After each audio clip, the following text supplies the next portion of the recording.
Hello সবাইকে, আজকে আমার প্র্যাকটিস নোটসের আরেকটা বেসিক কোয়েশ্চেনের আপনাদের অ্যান্সার দিতে যাচ্ছি।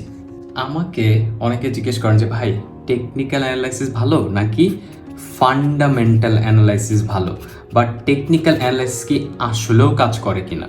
এটার মানে হচ্ছে যে টেকনিক্যাল অ্যানালাইসিস করে কি তার কোনো লাভ বা আপনার কোনো লস হবে কিনা, এই ধরনের চিন্তা ভাবনা কি। সো এটার জন্য আমি একটু আপনার বেসিকটা একটু ক্লিয়ার করে দিই যে টেকনিক্যাল আর ফান্ডামেন্টালের মানেটা কি।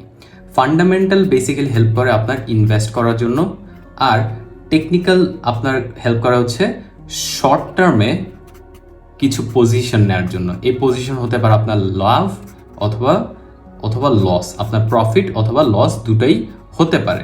সো এখন আসি যে টেকনিক্যাল অ্যানালাইসিস আসলে কাজ করে কিনা। হ্যাঁ, answer is yes, technical analysis কাজ করে। বাট আবার কিছু কিছু সময় টেকনিক্যাল অ্যানালাইসিস কাজ করে না। কখন সেটা কাজ করে না? ধরেন আজকে ট্রাম্প কথা বলবে, এখন ইউ নেভার নো যে ট্রাম্প আজকে কি নিয়ে কথা বলতে যাচ্ছে। ট্রাম্প কি বেটার কিছু বলবে, নাকি বাজে কিছু বলবে, নাকি ইনফ্লেশন হাই হবে, নাকি রেট কাটস হবে, নাকি কি হবে, আপনি কি বলতে পারবেন? আপনি কিন্তু বলতে পারবেন না এক্স্যাক্টলি কি হতে যাচ্ছে। সো আপনি যেহেতু বলতে পারতেছেন না, তার মানে গ্যারান্টেড যে আমিও কিছু বলতে পারতেছি না। ধরেন আমি হচ্ছে মার্কেটের বায়ার, আমি মেন্টালি প্রিপারেশনে আছি যে নিউজ যখন চলবে আমি বাই করব, আর আপনি হচ্ছে সেলার, আপনি যখন নিউজ চলবে তখন আপনি সেল করবেন।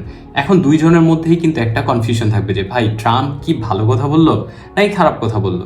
সো আপনি একদিকে ট্রেড নিলেন, আমি একদিকে ট্রেড নিলাম। সো যখন দুইজন দুই দিকে ট্রেড নিব, তখন যে চার্ট প্যাটার্নটা, ধরেন যে মার্কেটে হায়ার হাই, বেসিকের জন্য বলছি, higher high higher low create করছে, তখন স্ট্রাকচারটাই নষ্ট হয়ে যায়। বা ধরেন যে আপনার মার্কেট আপট্রেন্ড ছিল, খুব দ্রুত প্রাইস ড্রপ করা শুরু করলো, এখানে লিকুইডিটিগুলো হঠাৎ গ্র্যাব করা শুরু করবে, দেন আবার উপরে শুট করার চেষ্টা করবে। সো এইটা কোনো প্যাটার্নের মধ্যেই পড়বে না বা কোনো অ্যানালাইসিসের মধ্যেই পড়বে না। তখন আপনি যে টেকনিক্যাল অ্যানালাইসিসটা করেছেন সেটা ফেল করার চান্সটা অনেক বেশি। আরেকটা কারণে আপনার টেকনিক্যাল অ্যানালাইসিস ফেল করতে পারে, সেটা হচ্ছে বায়াসনেস। আপনি যদি কোনো একটা ট্রেড, ধরেন পাস্ট 5 ডেজ, আপনি গত 5 দিনে আপনার 5টা ট্রেডে আপনি 5টাই উইন হয়েছেন। কোথায় উইন হয়েছেন? ধরেন আপনি সেলিং করেছেন, এর জন্য আপনি 5টা ট্রেডে উইন হয়েছে। আপনার বায়াসনেস এখন কোথায়? আপনার বায়াসনেস হচ্ছে সেল সাইডে। আপনি যদি সেল সাইডে বায়াসনেস ধরে বসে থাকেন, বাট মার্কেট অ্যাকচুয়ালি শিফট করেছে আপ ট্রেন্ডের দিকে, তাহলে আপনি এখানে টেকনিক্যাল অ্যানালাইসিস ফেল করার চান্সেস খুবই বেশি।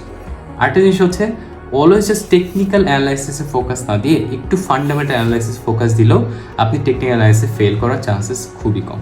সো আমি সবসময় না করি যে নিউজ যখন হবে, কোনো নিউজ ইভেন্ট, নিউজের দিন অথবা নিউজের পরের দিন, এই 2 দিন আপনি অ্যাভয়েড করার চেষ্টা করেন। হোপফুলি আপনি এখান থেকে বেটার একটা রিওয়ার্ড পাবেন। এটা আমার পার্সোনাল টিপস আপনাদের জন্য।